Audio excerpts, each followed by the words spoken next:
Assalamualaikum warahmatullahi wabarakatuh. Perkenalkan, nama saya Pramudia Tamimandira, NPM 1975408. Di sini saya akan menerangkan tentang pembelajaran konsumen dan materi ini dibuat oleh Ibu Dita Pratiwi.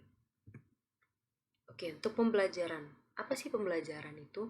Nah, pembelajaran itu merupakan proses bagi para individu untuk memperoleh pengetahuan dan juga pengalaman pembelian serta pemakaian yang mereka terapkan pada perilaku yang akan datang.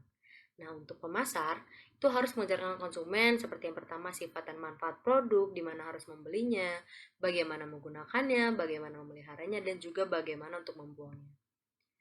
Untuk unsur-unsur yang tercangkup, apa saja di dalam pelajaran ini? Yang pertama yaitu motivasi, yang kedua isyarat, dan juga yang ketiga ada respon. Nah, apa sih jelasnya definisi belajar dari ataupun pembelajaran itu sendiri? Pembelajaran konsumen ini adalah suatu proses yang berkelanjutan, berlangsung terus-menerus dan tidak pernah berhenti. Nah, pengalaman memainkan peran dalam proses belajar itu belajar tidak selalu terjadi karena disengaja sehingga dapat kita katakan bahwa pengetahuan baru dan juga pengalaman pribadi juga berfungsi sebagai timbal balik bagi individu dan memberi patokan pada perilakunya di masa mendatang dalam situasi yang serupa. Nah, untuk teori pembelajaran. Teori pembelajaran menggunakan dua teori, yaitu yang pertama teori perilaku dan juga teori kognitif. Apa itu teori perilaku? Nah, berdasarkan perilaku yang dapat diamati atau respon yang muncul sebagai hasil pemaparan terhadap marketing stimuli. Untuk teori kognitif, pembelajaran sebagai fungsi proses mental yang murni sering juga merupakan respon terhadap pemecahan masalah. Teori pembelajaran perilaku itu mencakup pengkondisian klasik, pengkondisian instrumental atau operan. Yang ketiga, pembelajaran melalui pengamatan atau observasional. Nah, untuk pengkondisian klasik, menganggap semua organisme, binatang maupun manusia dapat diajarkan berbagai perilaku tertentu melalui pengulangan atau pengkondisian. Nah, untuk aplikasi pengkondisian fisik, itu yang pertama family branding, yaitu contohnya itu seperti barang-barang yang ada di bawah ini, yaitu merek ABC, pertama kali hanya ada pada batu baterai saja. Namun, kemudian diperluas menjadi berbagai macam produk seperti kecap, sirup, sambal, mie, dan juga sebagainya. Nah, yang kedua yaitu Me Too product. Me Too product adalah suatu konsep yang membuat kemasan mirip dengan kemasan produk pesaing. Yang biasa melakukan ini adalah follower yang berusaha membuat kemiripan dengan produk pemimpin pasar. Para pesaing yang menciptakan produk Me Too product ini bertujuan untuk menyampaikan pesan bahwa produknya memiliki citra yang baik seperti layaknya produk dengan merek yang sudah ternama. Nah, Me Too products ini kadang disebut juga look alike packaging. Lalu ada similar name.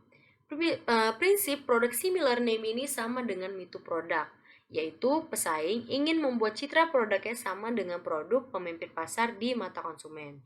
Nah, kesamaan tersebut diharapkan bisa membuat konsumen menarik asosiasi kualitas antara kedua produk tersebut. Contohnya, yaitu Oreo versus Rodeo, some biskuit. Lalu Nyam-Nyam versus Yan-Yan, itu snack anak-anak.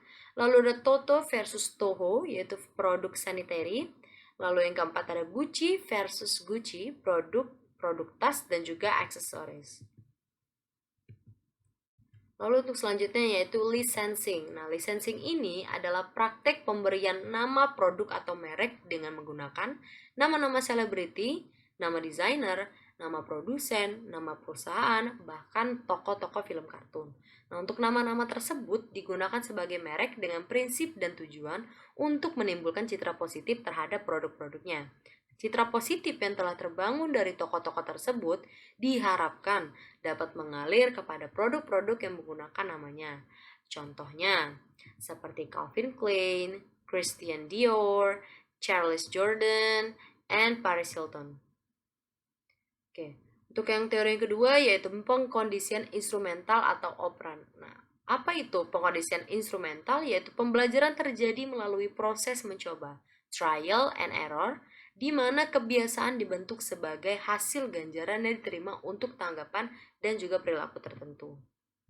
Nah, untuk operant conditioningnya, dari sudut perilaku, Konsumen, pengkondisian instrumental itu konsumen belajar dengan memakai proses mencoba. Contohnya, konsumen yang mencoba beberapa merek dan model celana jeans sebelum menemukan model yang cocok dengan bentuk badan. Nah, gambar di samping ini merupakan bagian dari model pengkondisian instrumental. Contohnya yang pertama yaitu situasi stimulus atau butuh celana jeans yang baik, lalu mencoba di brand A, underwear atau terlalu ketat, lalu mencoba brand B, ternyata ketat di pinggang, mencoba brand yang C, baggy di pinggang, lalu mencoba brand yang D itu mendapatkan ukuran yang sempurna atau ukuran pas dan itu yang akan mereka beli. Nah, lanjut untuk di operant conditioning yang penguatan perilaku itu dibagi dua. Yang pertama itu penguatan positif. Berbagai peristiwa yang memperkuat timbulnya tanggapan khusus. Contohnya, iklan sampo menunjukkan model dengan rambut tergerak indah. Lalu yang kedua itu penguatan negatif. Daya tarik yang menekan rasa takut dalam pesan iklan. Contohnya, iklan kulit keriput, tanda penuaan, mendorong orang membeli produk skincare anti-aging. Nah, untuk teori yang terakhir yaitu pembelajaran model, vicarious model. Itu sebuah proses di mana individu mengamati bagaimana orang lain berperilaku dalam menjawab berbagai situasi tertentu dan juga hasil-hasil berikutnya yang terjadi. Dan mereka meniru ataupun model yang ditiru ini perilaku yang diperkuat secara positif ketika menghadapi situasi yang sama. Nah, untuk proses pembelajaran model ini, model memperagakan perilaku dan mengalami konsekuensi. Pengamat melihat perilaku yang diteladankan dan konsekuensinya, lalu peragam perilaku yang diteladankan yang dilakukan oleh pengamat akan meningkat atau menurun tergantung pada konsekuensi yang diteladankan. Nah, untuk implikasi pembelajaran model, peneladanan yang diterapkan yaitu yang pertama instruktur, pakar, wiraniaga yang menggunakan produk dalam iklan atau di tempat pembelian. Nah, untuk respon yang diinginkan yaitu menggunakan produk secara benar dan cakap secara teknis. Lalu yang kedua, model-model dalam iklan yang mengajukan pertanyaan di tempat pembelian. Respon yang diinginkan yaitu mengajukan pertanyaan-pertanyaan di tempat pembelian yang menonjolkan keutamaan-keutamaan produk. Lalu yang ketiga, model-model dalam iklan yang menerima penguatan positif untuk pembelian produk atau penggunaan produk. Nah, respon yang diinginkan yaitu mencobai produk, meningkatkan pembelian, dan juga penggunaan produk. Lalu yang keempat, model-model dalam iklan yang tidak menerima penguatan atau menerima hukuman karena melakukan perilaku yang tidak diinginkan. Nah, untuk respon yang diinginkan yaitu Extinsky atau penurunan perilaku yang tidak diinginkan. Lalu yang terakhir, model-model dalam iklan mirip dengan pasar sasaran yang menggunakan produk dengan cara baru dan menyenangkan. Untuk respon yang diinginkan yaitu menggunakan produk dengan cara baru. Baiklah, sekian presentasi dari saya. Apabila saya ada salah kata, saya mohon maaf. Kepada Allah saya mohon ampun. Saya akhiri. Wassalamualaikum warahmatullahi wabarakatuh.